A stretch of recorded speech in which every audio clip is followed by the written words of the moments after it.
Hello बच्चों, मैं Rahul sir आज आपके लिए लेकर आया हूं क्वाड्रेटिक इक्वेशन का स्टेटमेंट बेस्ड क्वेश्चन जो एग्जाम में बार बार पूछा जा रहा है और इस टाइप के क्वेश्चंस आपके एग्जाम में आपको बार बार मिलते रहते हैं। ठीक है, लास्ट 10 इयर्स के अगर आप पेपर उठा कर देखोगे तो इस टाइप के क्वेश्चन आपको बहुत मिलेंगे। तो ये क्वेश्चंस कैसे होते हैं आज आप सीख जाओगे, बिल्कुल जीरो से आपको सिखाऊंगा।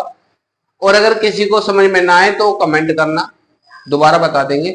लेकिन अगर क्वेश्चन आपको समझ में आ जाए, सीख जाओ, तो चैनल को सब्सक्राइब कर देना और कमेंट करना, लाइक करना। ठीक है, चलो स्टार्ट करते हैं। क्वेश्चन कह रहा है ए ट्रेन ट्रेवल्स ए डिस्टेंस। एक ट्रेन एक डिस्टेंस कवर करती है कितना, ऑफ 300 किलोमीटर। कितना, 300 किलोमीटर एट कांस्टेंट स्पीड। एक कांस्टेंट स्पीड से 300 किलोमीटर का एक डिस्टेंस कवर करती है train. If the speed of the train is increase, कह रहा है अगर उसकी स्पीड इंक्रीज कर दी जाए कितनी, 5 kilometre per our. 5 kilometre per our यानी 5 किलोमीटर प्रति घंटे की इस जो चाल है उसकी क्या कर दी है, बढ़ा दी जाए। The journey would have taken 2 our less. तो जो स्पीड बढ़ाने से क्या हो जाएगा कि वो ट्रेन जो है 2 घंटे पहले पहुंच जाएगी, अपने यात्रियों को 2 घंटे पहले उतार देगी। कह रहा है find the original speed of the train. तो जो चीज हमें इसमें निकालनी है उसी को हम लेट कर लेंगे। क्या कर लेंगे, उसी को लेट कर लेंगे, मान लेंगे। क्या लिखेंगे, let constant speed of train equal to x kilometre per hour. ठीक है, अब ये कह रहा है if the speed of the train increase by 5 kilometre per hour. ठीक है, अकॉर्डिंग टू क्वेश्चन। ठीक है, speed of the train increase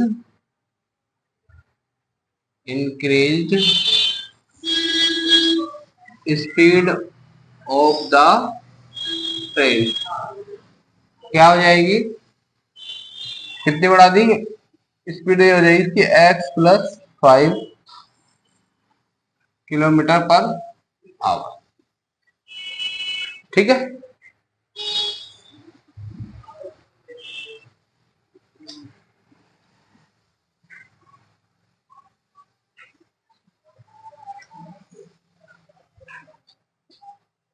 अब देखो हमें क्या दिया हुआ है, यहाँ पर टाइम दिया हुआ है। तो टाइम का फॉर्मूला क्या होता है, टाइम इज इक्वल टू क्या होता है, डिस्टेंस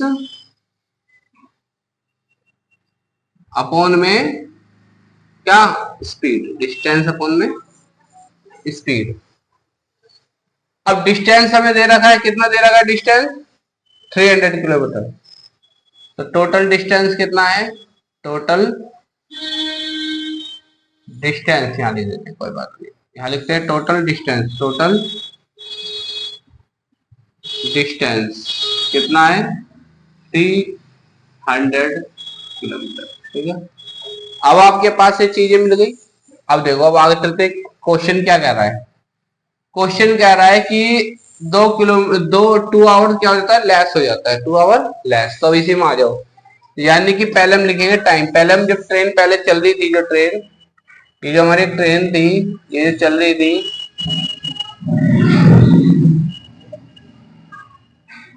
ये ट्रेन जो हमारी चल रही थी, तो ये ले रही थी, ये 300 किलोमीटर का जो डिस्टेंस है वो कवर कर रही थी कितने समय में नहीं पता, लेकिन जो उसकी स्पीड थी x।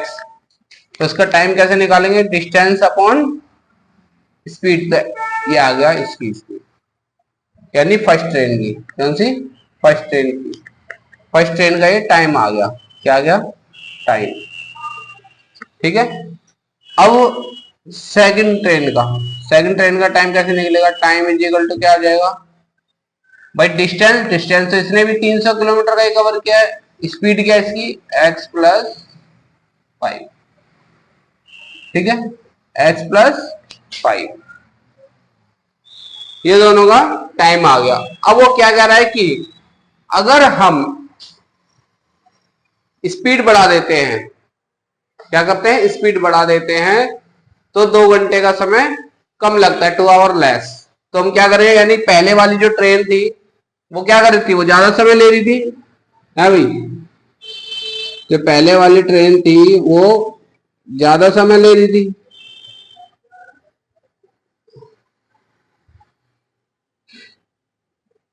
और ये दूसरी वाली ट्रेन है ये कम समय ले रही थी, यानी कि ज्यादा वाले में से कम वाले को घटा देंगे हम।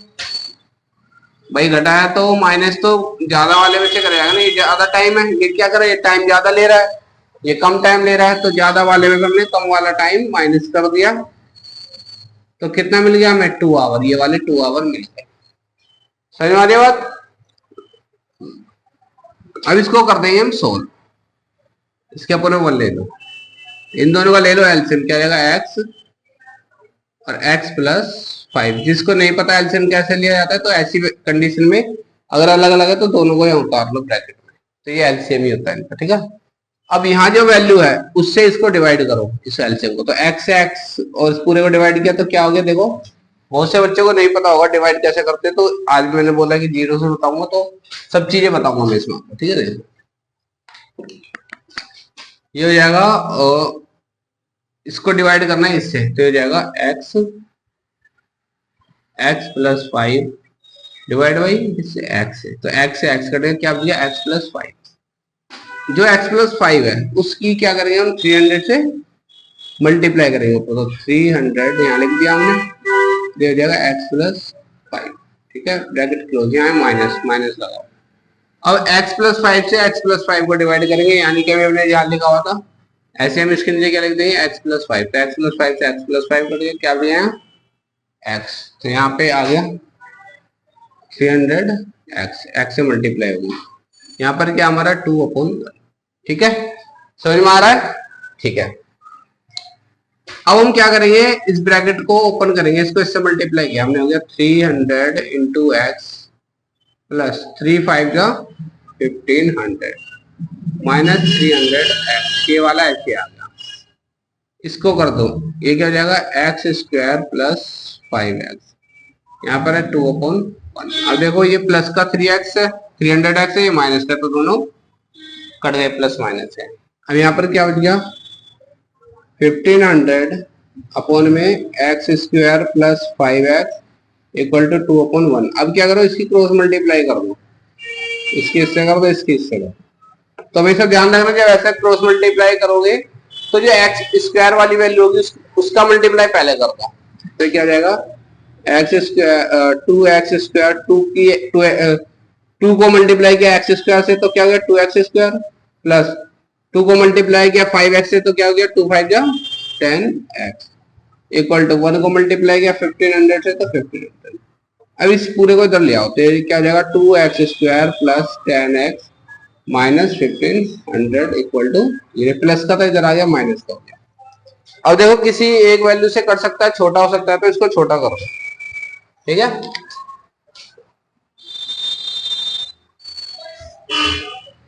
देखो अब क्या करेंगे, इसका छोटा करने के लिए हम देख रहे हैं 2 से पूरा डिवाइड हो जाएगा, तो कर दो 2 से, अपन में 2 ले काट दो, 2 1 जा 2, 2 5 जा 10, 2 1 जा 2, 2 7 जा 14, 2 5 जा 15, ठीक है। तो यहाँ आ गया, यहाँ क्या बच गया हमारा, x square plus 5x minus 750। देखो एक और बात बताता हूं आपको कि जब ऐसी कंडीशन होती है,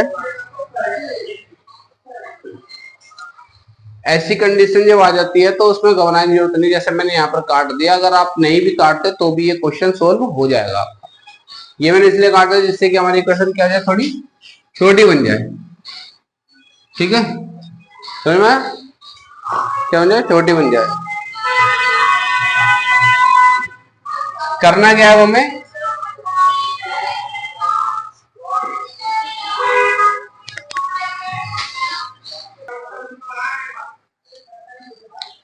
तो हम क्या करेंगे, अब हम इसका फैक्टराइजेशन करेंगे, क्या करेंगे, फैक्टर करके और इसका क्या निकाल देंगे हम, एक्स की वैल्यू हमारे पास आ जाएगी। देखो अब इसमें क्या है, फैक्टराइजेशन करने का तरीका क्या है, सबसे पहले आपको पता होना चाहिए कि किस फॉर्म में आ गया है। ये आ गया क्वाड्रेटिक इक्वेशन की फॉर्म में आ गया। देखो क्वाड्रेटिक इक्वेशन क्या करती है, जैसे a x square plus b x plus c equal to 0, ये क्या है आपकी क्वाड्रेटिक इक्वेशन है, ठीक है, द्विघात समीकरण है। अब आप देख रहे हो कि एक्स स्क्वायर के साथ क्या ए है, एक्स के साथ बी है और जिसके साथ होगी वो सी है। तो हमारा इसके हिसाब से ए क्या हो गया, हमारा 1 हो गया यहाँ पे, यहाँ कुछ नहीं होता 1 होता है। बी हमारा हो गया 5, सी हो गया हमारा -750, ठीक है, समझ में आया। अब हमें क्या करना है कि हमें दो वैल्यू ऐसी चाहिए जिसे हम बोलते हैं पी और क्यू, पी एंड क्यू बोलते हैं, जिनको मल्टीप्लाई करने पर क्या आना चाहिए, जो ए और सी को, ए और सी यानी कि एक को हम -750 से मल्टीप्लाई करेंगे तो हमें क्या मिलेगा, -750 मिलेगा, यानी कि ए और सी को मल्टीप्लाई करने पे आना चाहिए। अब यहाँ पर रहेगा P इंटू क्यू, यानी कि अगर हमने 1 से -750 यानी -750 को मल्टीप्लाई किया तो क्या आ जाएगा, -750 आ जाएगा। 1 से मल्टीप्लाई करेंगे तो ये आएगा। तो यानी कि हमें ऐसी वैल्यू चाहिए P और Q जिसको मल्टीप्लाई करने पर क्या है, -750 आए। और इन्हीं दोनों को ऐड करने पर, इन्हीं दोनों को ऐड करने पर क्या आना चाहिए, B आना चाहिए, यानी B। अब B क्या हमारा, P प्लस क्यू। अब B की जगह पे क्या लिखा हुआ हमारा 5, क्या लिखा हुआ है 5, यानी कि हमें ऐसी दो वैल्यू चाहिए P और Q जिसको मल्टीप्लाई करने पर हमारा क्या आना चाहिए, -750, और ऐड करने पे क्या आना चाहिए, इन्हीं दोनों को 5 आना चाहिए, ठीक है। तो ये चीज निकालना मुश्किल नहीं है, मैं आपको बिल्कुल, मैं अपनी हर वीडियो में कोई भी कुछ भी चीज ये नहीं बोलता कि मैंने पिछली वीडियो में बताया वहां जाकर देखो, नहीं, जो चीज यहाँ पर है उसे यही समझाऊंगा, क्या है वो 1000 बार आएगी तो 1000 बार भी मैं उसको सिखाऊंगा आपको, ठीक है। तो ये बात समझ में आई आपको, ठीक। अब आगे चलते, देखो अब ये पी और क्यू कैसे निकालते हैं वो मैं आपको सिखा। सबसे मेन चीज देखो यहाँ पर क्या है, मैंने बताया कि ये जो हमारे पी और क्यू आ रहा है मल्टीप्लाई पर जो हमें वैल्यू आ रही है, यानी 750 750, ये जो मल्टीप्लाई करने पर वैल्यू आएगी, ये जो मल्टीप्लाई करने पर जो वैल्यू आएगी उसी से हमें क्या करेंगे, हम उसके फैक्टर करेंगे, क्या करेंगे, उसके फैक्टर करेंगे। तो देखो फैक्टर करते हैं इसको, सबसे पहले 2 से करते हैं, 2 3 जा 6, 2 7 जा 14, भाई 2 से करा। देखो जिसे नहीं आता वो भी देख लो, वो भी सीख लो। 2 से करा, 2 3 जा 6, 7 में से 6 गए, कितना बच गया 1, 1 इधर आ गया तो कितना बच गया 15 हो गए। 2 7 जा 14, 1 इधर आ गया 10 हो गया, तो 2 5 जा 10, ठीक है। जिसको समझ में नहीं आया उसका मतलब ये है कि 750 को हमने 2 से डिवाइड किया तो हमारा जो क्वेश्चन आया वो 375 आया, ठीक है, 375 आया। अब देखो क्या ये 2 से हो सकता है, नहीं हो सकता। क्या ये 3 से हो सकता है, देखो 3 1 जा 3, 3 2 जा 6, 3 2 जा 6, यानी 7 में से 6 गया कितना बच गया 1, अब 1 इधर आ गया तो 15 हो गया, 3 5 जा 15। देखो जब हम फैक्टर निकालते तो हमेशा छोटी वैल्यू से ही सोल्व करना। अगर आपको पता है डायरेक्ट कि हाँ भाई इससे हमें इसका ये आंसर होता है, ये फैक्टर बनते हैं, तो आप कर दो। अदरवाइज फैक्टर जब भी करोगे तो हमेशा स्मॉलेस्ट नंबर से शुरू करना, ठीक है, एकदम बड़ी वैल्यू मत लेना। अब यहाँ पे हम देखो क्या, अब ये 3 से हो सकता है, नहीं हो सकता, 4 से हो सकता है, नहीं हो सकता, अब कितना होगा 5 से, यानी 5 से होगा तो 5 से हम इसे करेंगे, 5 2 जा 10, 2 इधर आ गए तो 25 बन गया, 25 गए तो 5 5 जा 25, अब फिर 5 से करेंगे, 5 5 जा 25, 5 से करेंगे 5 बन जाए 5, ठीक है, समझ में आया। तो ये सारे क्या गए, इसके फैक्टर आ गए, ठीक है। अब हमने देखा, अब हम हमारे पास कितने हैं 1 2 3 4 5 है, लेकिन हमें चाहिए क्या, सिर्फ 2 पी और क्यू। तो हम क्या करते हैं, अंदाजे लगाते, जैसे हमने ले लिया 2 3 जा 6, 6 5 जा 30, हमने इन तीनों को मल्टीप्लाई कर लिया, यानी एक फैक्टर मान लिया हमने 30 और दूसरा मान लिया हमने 5 5 जा 25। ये आपको प्रैक्टिस करने से आएगा, इस टाइप के फैक्टर की जब आप इसमें पेयरिंग बनाओगे तो आपको सीख जाओगे कैसे होगा। अब हमने मान लिया कि पी हमारा 30 है और क्यू हमारा 25 है, तो हम इसको चेक करते हैं क्या हमारा आंसर आ पा रहा है, ये इस कंडीशन, दोनों कंडीशन को फॉलो कर रहा है या नहीं कर रहा है। देखो कैसे चेक करेंगे, मान लिया पी हमारा 30 है और क्यू हमारा 25 है, हमने इन दोनों को मल्टीप्लाई किया 750 आ गया, ठीक है, लेकिन हमें क्या चाहिए माइनस का। अब माइनस इस पे लगेगा या इस पे लगेगा, ये कैसे पता चलेगा, अभी देखो सिखाता हूँ। अब हमारी दूसरी कंडीशन को फॉलो कर रहा है नहीं कर रहा, देखो, यानी p प्लस क्यू 5 आ रहा है नहीं आ रहा है, 30 प्लस 25 को अगर हम प्लस करते हैं तो क्या आ जाएगा भाई, ये तो 55 आ जाएगा। क्या आ जाएगा 55, लेकिन हमें क्या चाहिए, हमें चाहिए 5। और 5 कब आएगा, जब अगर हमने 30 पे माइनस लगा दिया तो माइनस का 5 हो जाएगा, इसलिए हमें किस पे माइनस लगाना पड़ेगा, 25 पे। क्यों, अगर हम माइनस इस पे लगा देते हैं तो क्या हो जाएगा, यहाँ पे -5 आएगा, लेकिन हमें क्या चाहिए प्लस का, तो इसलिए प्लस का कब आएगा, जब छोटी संख्या पे माइनस लगाएंगे, इसलिए हमने माइनस किस पे लगाया 25 पे। जब हमने यहाँ माइनस लगा दिया तो हमें यहीं से मिल गया कि हमारा जो 25 वो क्या है, माइनस का, इसलिए हमारा ये भी माइनस का होगा। समझ में आ गया। तो यानी ये हमारी दोनों कंडीशन जो हमें चाहिए थी ये यहाँ से हमें मिल गई, ये दोनों कंडीशन तो ये फॉलो करा। तो हमें यहाँ से क्या मिल गया, P मिल गया हमें 30 और Q मिल गया हमको -20। ठीक है।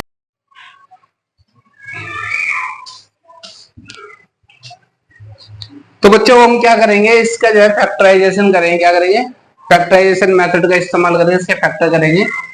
ठीक है, जैसे अभी हमारे यहाँ पर क्या आए थे, P और Q आ गए हैं। P हमारा 30 है, Q हमारा -25 है, ये आपको पता चल गया कैसे निकाला गया है। अब हम क्या करेंगे, यहाँ पर है 1x², अब यहाँ पर 30 है, क्या क्या +30। अब इनके सबके साथ यहाँ पे क्या है, x है यहाँ पे, तो आप इनके साथ भी क्या लोगे, x लोगे। अगर यहाँ y होगा तो y लोगे, z होगा तो z लोगे। ठीक है, जो यहाँ होगा वही लेना है। अब यहाँ पे प्लस का 30x, अब क्या है -25x, इसके साथ भी वही लोगे। ये -25 यहाँ से मिला है हमें, ये -750 = 0। ठीक है, इन दोनों में क्या कॉमन है, अब यहाँ पे हम देखिए इसमें क्या कॉमन है और इसमें क्या कॉमन है। इन दोनों में क्या कॉमन है, x कॉमन है। क्या है, x। तो x से x कट गया, इसका एक x कट जाएगा। देखो जिसको नहीं पता है कैसे कटता है बताता हूं मैं, देखो आपको यहाँ पे। ठीक है, देखो यहाँ पे लिखा है x², अपोन में क्या है x, तो x से एक x कट गया, क्या बच गया x, क्या बच गया x से यहाँ जाएगा x। अब ये प्लस, तो प्लस आ जाएगा। अगर आपको ये कंफ्यूजन है प्लस आएगा माइनस आएगा तो कुछ मत करो, ये प्लस का 30x है, यानी को 30x अपोन में क्या आ जाएगा x, जो कॉमन है x से x कर दिया, क्या बच गया प्लस का 30, तो लिख दो प्लस का 30। देखो यहाँ भी माइनस है और यहाँ भी माइनस है, तो माइनस तो कॉमन हो गया। अब देखो 25 यानी 25 के टेबल में 75 आता है, यानी इससे कट जाएगा, तो यानी हमने क्या ले लिया यहाँ पर 25 ले लिया, 25 कॉमन ले लिया। अब देखो x यहाँ पर है, x यहाँ पर भी नहीं है, तो यहाँ पे हमारा क्या आ गया x आ गया। सॉरी x नहीं आएगा हमारा, क्योंकि दोनों तरफ x नहीं है। ठीक है, जो दोनों में से मतलब मिल जाए वैल्यू वही कॉमन होता है। अब हम क्या करेंगे, सेम ये चीज यहाँ पर हमारा -25x, इसको डिवाइड करना है हमें इससे, जो हमने कॉमन लिया है, तो कॉमन है हमारा -25, तो माइनस से माइनस कर दिया, 25 × 25, 25 × 25, तो यहाँ क्या बच गया x। अब यहाँ पर क्या है -750, इसको डिवाइड करना है किससे, -25 से, तो 25 3 जा 75। ठीक है, तो ये आ गया माइनस का 30 बच गया यहाँ पर, तो क्या आ जाएगा माइनस का 30। तो आपको परेशान होने की जरूरत नहीं है, बार के अंदर माइनस आएगा प्लस आएगा। हाँ देखो यहाँ पे गलती हो गई है, ये क्या होगा, ये माइनस से माइनस कट जाएगा, यहाँ पे क्या हो जाएगा, माइनस से माइनस कट जाएगा, तो क्या जाएगा प्लस आ जाएगा, क्या आएगा प्लस आएगा। देखो अगर ऐसी मिस्टेक हो जाती है तो इसमें क्या करना है, ये ब्रैकेट और ये ब्रैकेट हमें देखना है कि ये दोनों ब्रैकेट क्या होता है, क्या होने चाहिए, सेम होने चाहिए। क्या होने चाहिए, ये दोनों ब्रैकेट सेम होने चाहिए। अगर ये दोनों ब्रैकेट सेम नहीं आ रहे तो इसका मतलब आपका सवाल कहीं ना कहीं गलत हो रहा है। ठीक है, अब ये दोनों ब्रैकेट सेम आ गए तो इन दोनों ब्रैकेट के बदले एक ब्रैकेट उतार लो, और जो बाहर रह गए, बाहर है उन्हें एक ब्रैकेट में लिख लो, x - 25 = 0। अब हमने क्यों लिखा ये बता देता हूँ, ये दोनों सेम है तो हमने कॉमन ले लिया। जब ये कॉमन ले लिया तो यहाँ पर क्या बच गया भाई, कॉमन ले लिया तो इससे ये कट गया, क्या बच गया x, फिर इससे ये ब्रैकेट कर दिया, क्या बच गया -25। अब ये क्या है, इक्वल टू 0 है दोनों ब्रैकेट, तो हमने ले लिया x + 30 = 0। भाई दोनों ब्रैकेट 0 के बराबर दे रखे हैं, तो हमने क्या ले लिया, x + 30 = 0। यहाँ पे लिख दिया x - 25 = 0, x = -30। ठीक है, और ये जो x = +25। अब देखो यहाँ समझने वाली बात क्या है कि x या माइनस में है, और हमने x या माना है स्पीड मानी थी, हमने क्या मानी थी, स्पीड ऑफ द ट्रेन। ठीक है, अब इस जो ट्रेन है वो की जो स्पीड है माइनस में तो होगी नहीं, यानी एक्स ये तो होगा नहीं। अब ये क्या है, प्लस में आया आंसर, तो यानी कि जो हमारा एक्स है, यानी कि क्या निकालना हमें, the constant speed of the train कितनी होगी, 25 किलोमीटर पर आवर, ये इसकी स्पीड आ गई आंसर। ठीक है, समझ में आया। तो ये क्वेश्चन बच्चों एग्जाम में आता है ऐसा क्वेश्चन, तो घबराने की जरूरत नहीं है, इसको ऐसे कर देना। ठीक है, अगर आपको क्वेश्चन समझ में आया हो गया हो तो चैनल को सब्सक्राइब कर देना, और नहीं समझ में आया तो कमेंट करना, हम दोबारा बता देंगे, दोबारा वीडियो बना देंगे। ठीक है, चलो मिलते हैं नेक्स्ट वीडियो में, बाय।